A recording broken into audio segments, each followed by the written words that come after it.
Merci beaucoup Stéphano et merci surtout à Jean-Paul Carteron de nous donner l'occasion d'être associés à ce débat. Et je remercie toutes les personnes qui sont venues ici pour pouvoir engager une discussion avec nous. Et je remercie Emmanuela Del Rey aussi d'avoir introduit avec la perspective de l'Union européenne.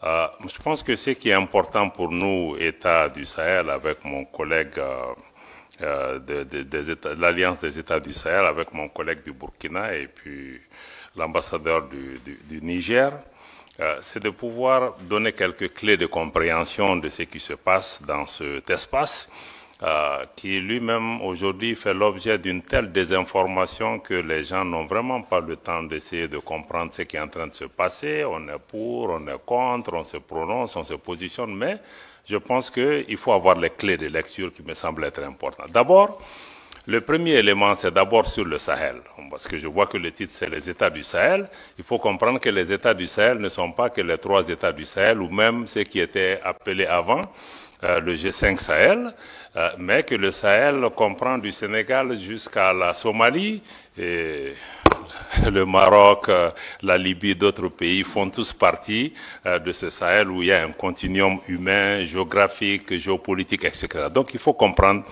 cet élément. Maintenant, pour ce qui concerne l'Alliance des États du Sahel, il a parlé de la partie contre. La partie contre aide seulement à comprendre le contexte. Le Mali, le Burkina, le Niger sont tous des pays en transition. C'est des pays qui ont eu aussi un différend très profond avec le reste des pays de la CEDEAO pour comprendre le sens de ce qui est en train de se passer dans nos États, qui est une crise très profonde qui dépasse juste le label de coup d'État, parce que si on prend le Mali, le Burkina, aujourd'hui, ce sont des pays qui avaient perdu entre 40 et 60% de leur territoire dû à l'insécurité, au terrorisme, à l'intervention de l'OTAN en Libye qui a déstructuré et déstabilisé toute la région. Et ce matin, dans le panel sur la démocratie, on est revenu encore dessus pour dire que oui, mais tout le monde veut la démocratie, c'est une valeur universelle, mais la démocratie ne peut exister que dans un État. Et nous, on n'avait pas d'État. On est en train de construire des États. Et nos interlocuteurs sont en train de préparer des élections. Donc on ne peut pas se comprendre. Donc je pense que ça nous a amené dans un différend extrêmement profond avec le reste de la région. Et des sanctions ont été imposées à nos pays. Ce qui me semble aussi normal, il ne faut pas qu'on pense que ce n'est pas normal. La CEDEAO a ses règles, nous en étions membres, nous avons accepté ces règles, mais la plupart de ces règles, c'est la suspension de nos organisations quand il y a des changements dits anticonstitutionnels. Mais il y a eu des sanctions économiques et financières qui ont été imposées à ces pays sans aucune base légale. Il n'y a aucun traité, aucun texte de la CEDEAO qui est prévu qu'on puisse fermer les frontières. Jusqu'à demain. J'espère que des juristes pourront nous donner la réponse. On a utilisé l'Union économique et monétaire pour fermer nos banques centrales, pour fermer nos comptes bancaires des États, pour affamer les populations. Dans le cas du Niger, même les médicaments n'étaient pas autorisés. Pourtant, l'article 4 du statut de la Banque centrale indique que la banque ne peut recevoir d'injonction d'aucun autre organe, fût-il l'organe des chefs d'État. Mais ça a été fait. Bon, je pense que ça a été des erreurs qui ont, de mon point de vue, touché à l'ADN même de l'organisation. Parce qu'une organisation qui est faite pour intégrer, si elle commence à désintégrer, elle attaque son ADN. Et ça crée un fossé entre nous. On a essayé d'expliquer à nos amis de la CEDEAO, la suspension ne veut pas dire ostracisme et exclusion. Je suis heureux que ma sœur Barbosa est ici. Elle était ministre des Affaires étrangères de la Guinée-Bissau. La dernière discussion qu'on a eue avec la CEDEAO, c'était justement à Addis Abeba, si je ne me trompe pas, en janvier ou février 2023. On a eu un échange avec elle. Elle était présidente du Conseil des ministres de la CEDEAO. On dit, si vous ne faites pas attention avec la politique des sanctions, on va aller vers une cassure. Parce que même si on est suspendu, il y a un minimum d'engagement. On dit, il faut là que l'engagement reste sur 3 questions. 1. Si vous discutez des questions qui touchent à nos pays, appelez-nous au moins pour 15 minutes. Écoutez-nous, on quitte la salle. 2. Si vous discutez des questions de sécurité, ça ne peut pas se faire sans le Mali, sans le Burkina. À l'époque, on était trois, ministres des Affaires étrangères, le Burkina, le Mali et la Guinée à l'époque. Et le troisième élément, on a dit, s'il y a des questions humanitaires, ça ne peut pas se faire sans nous. Et on nous a dit, mais pourquoi on a demandé ça? On a même accru les sanctions, on a ajouté les ministres des Affaires étrangères et même les chefs d'État. Ça nous a mené à la cassure. Et à partir de ce moment, nous, on a dit, bon, puisque nos chefs d'État sont sanctionnés, les ministres des Affaires étrangères sont sanctionnés, vous avez fermé la porte du dialogue. Donc, vous n'allez plus pouvoir aussi venir dans nos pays, sinon on ne peut pas aller chez vous. Je pense que ce sont ces erreurs accumulées qui nous ont amenés jusqu'à ce que, maintenant, il y a eu le coup d'État au Niger, et la CEDEAO a décidé de faire une intervention militaire. Vous savez que quand on est dans une union, ça veut dire qu'il y a même un pacte de non-agression. On ne peut pas se lever.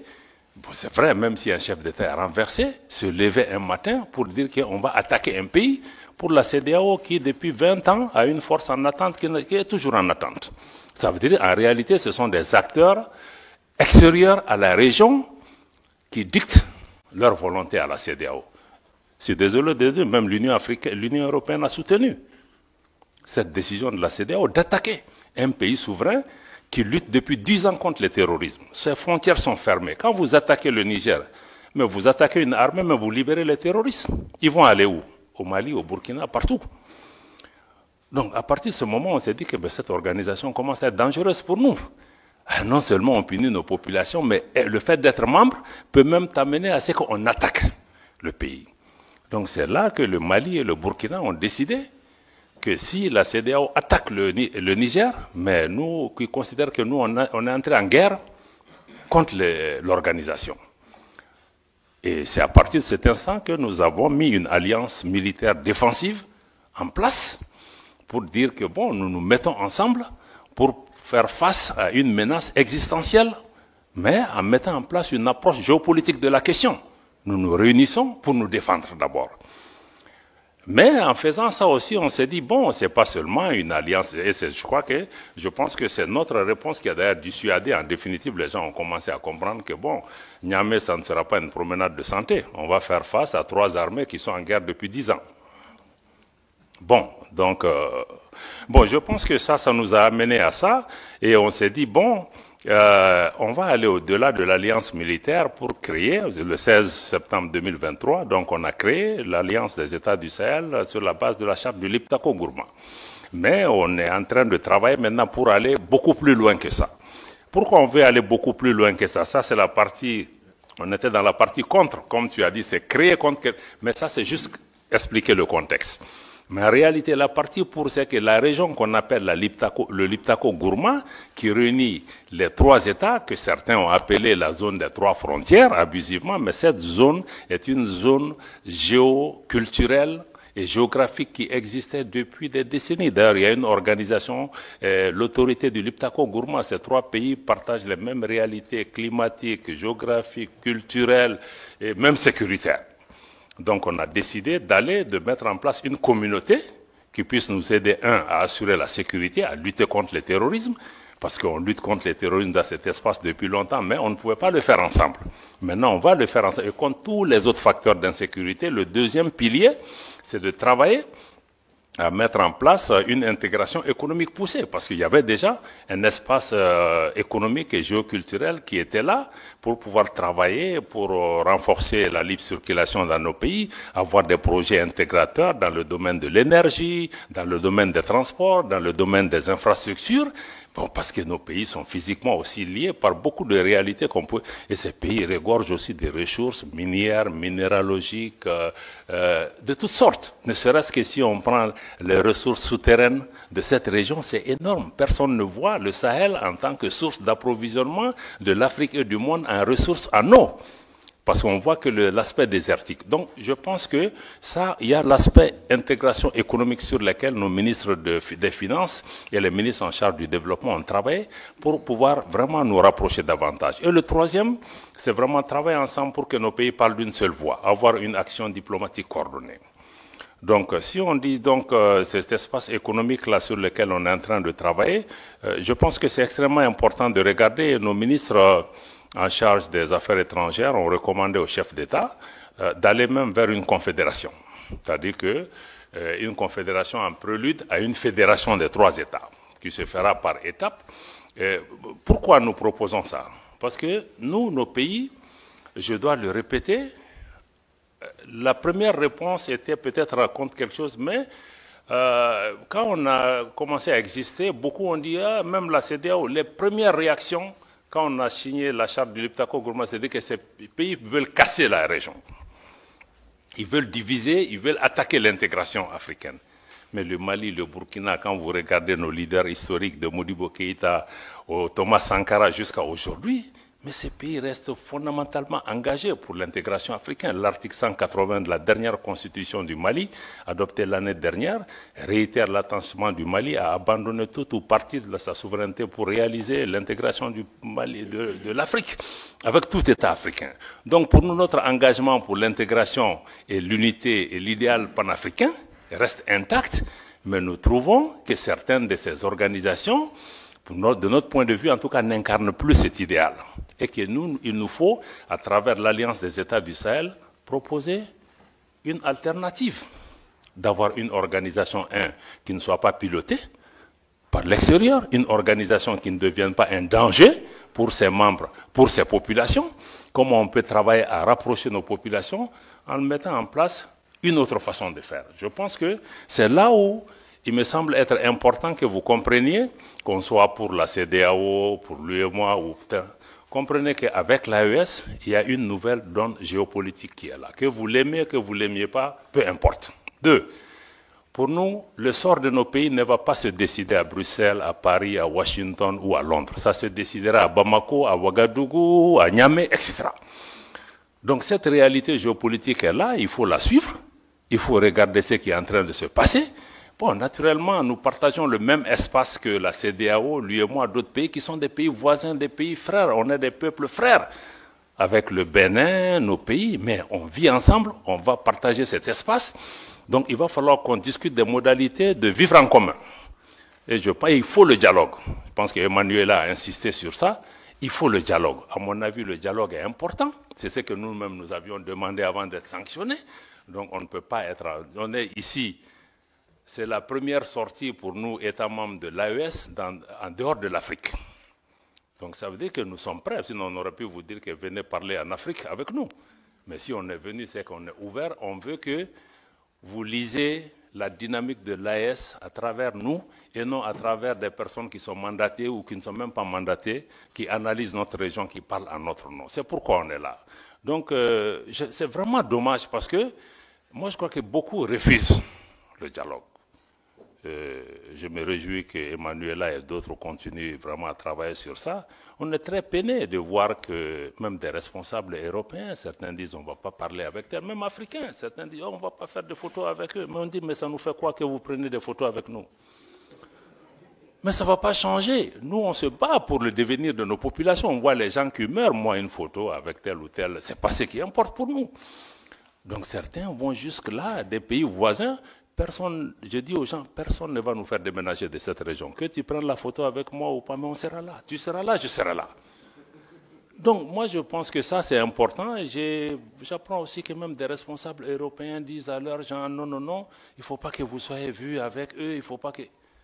Mais je crois que c'est de l'enfantillage, parce qu'en réalité, nous on n'a pas de problème personnel avec quelqu'un. On a des différents politiques, on peut parler pour trouver des solutions. Mais vraiment, nous, on n'a pas... Je pense qu'il faut que nos dirigeants s'élèvent à la hauteur de leurs tâches et de leur mission et non être dans des épiphénomènes de faire des photos ou de serrer des mains des gens. Moi, si c'est l'intérêt du pays, même avec le diable, je vais dealer. Voilà, donc quand c'est nécessaire. Donc je pense que ça me semble être... ça me semble être important. Voilà, donc du point de vue de l'AES, je crois que c'est ce qu'il faut que vous compreniez. Il y a une dynamique qui est en cours.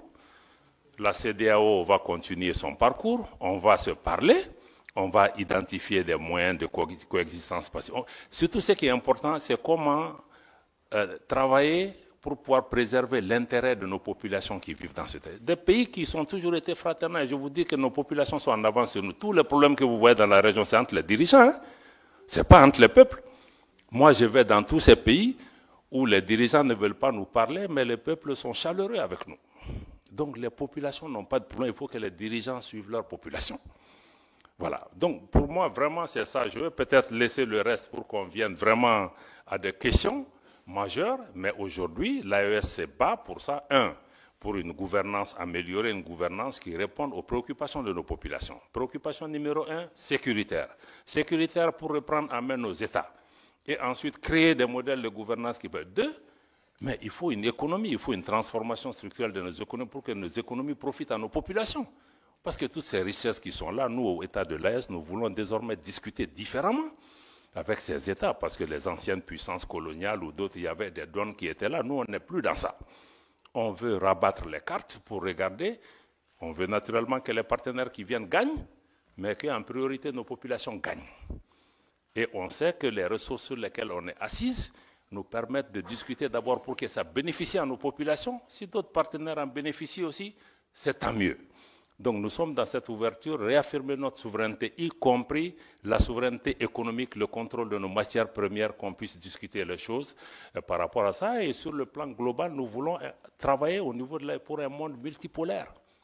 Un monde où ce n'est pas un club de 2, 3, 4 pays qui contrôlent le monde, mais que les forces politiques, économiques, sociales qui sont apparues dans le monde, que chaque voix compte, qu'il y ait plus d'équité, que la politique de 2 poids, 2 mesures, ça cesse. Qu'on cesse aussi d'instrumentaliser les Africains les uns contre les autres, parce que moi je trouve que même notre différend avec la CEDEAO, c'est d'autres qui nous distraient. On n'en a pas besoin. Donc je vais vraiment attendre les questions pour pouvoir vous revenir, pour dire qu'encore une fois, si l'AES a été créé dans un contexte pour réagir à quelque chose, aujourd'hui nous sommes dans une dynamique de construction d'une intégration régionale, d'une autre approche à cette intégration régionale, une intégration qui, de notre point de vue, doit être une véritable intégration des peuples et non une intégration d'État ou de chefs d'État. Voilà, c'est vraiment la dynamique que nous partageons avec le Burkina et le Niger. Et aujourd'hui, sur le plan de la sécurité, nous travaillons, il y a des résultats probants sur le terrain. Le Mali, aujourd'hui, après 10 ans de présence étrangère, a aujourd'hui le contrôle de l'ensemble de son territoire national. Et la reprise de Kidal, il y a quelques mois, est un exemple concret. Et il y a beaucoup de Kidal qui vont se passer aussi sur le terrain, dans notre espace. Nous souhaitons que vous soyez des observateurs objectifs avisés et que vous regardez comment vous engagez avec cet espace, mais avec ou sans vous, nous allons avancer. Il faut que les gens aussi comprennent ça. Si les Européens ne sont pas là, les Chinois seront là, les Russes seront là, les Australiens seront là. Donc aujourd'hui, là, on n'est marié à personne. Voilà. Je m'arrête là. Merci beaucoup.